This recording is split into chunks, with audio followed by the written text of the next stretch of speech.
Nous sommes le 5 août 2018 et il y a un siècle, la fin de la Grande Guerre n'était plus loin. Les commémorations du 100e anniversaire de l'armistice de 1918 seront d'ailleurs organisées au mois de novembre.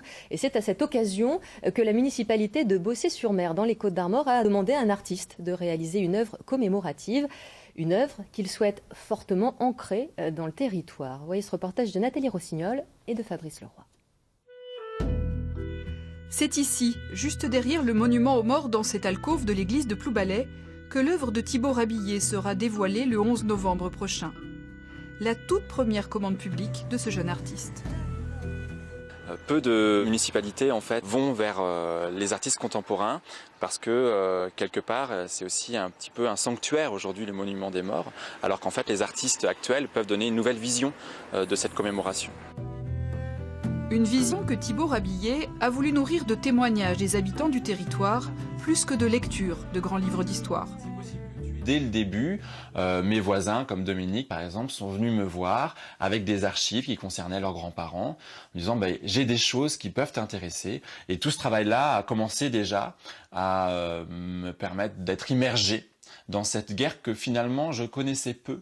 Et donc en rencontrant le petit-fils de Julien Toqueux, il m'a passé la photo de son grand-père, et c'est la seule photo qu'il ait a priori. Ah oui, donc c'est là. Ah, et tu as même la photo. J'ai la photo du lieu où il est enterré. Où il est enterré, voilà.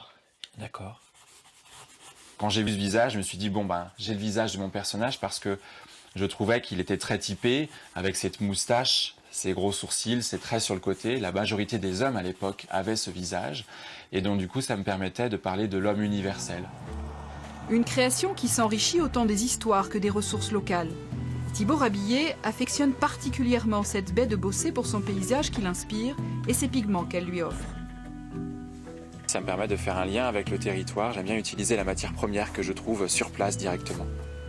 Des éléments qui vont être broyés avant d'être mélangés à de la résine de pin et à la wax, la cire utilisée d'habitude par les surfeurs. C'est une manière de revisiter l'encaustique, une des techniques picturales les plus anciennes, puisque dans l'Antiquité, les Grecs, les Égyptiens utilisaient la cire d'abeille pour peindre notamment des portraits funéraires. Et je me suis réapproprié en partie cette technique-là pour pouvoir justement avancer vers une matière qui vient piéger des couleurs que je nomme comme étant des couleurs vulgaires, parce qu'on y voit les grains, c'est ce qui m'intéresse, et c'est ce qui va donner en fait la vibration à la couleur. La réalisation n'en est qu'à ses débuts, et la réflexion artistique se poursuit, avec ses croquis, ses photos, ses travaux préparatoires, et une idée forte. Cette œuvre-là, elle parle de l'espérance, l'espoir d'un renouveau, d'un possible processus de paix, et c'était pour moi aussi le sens de l'armistice à l'époque.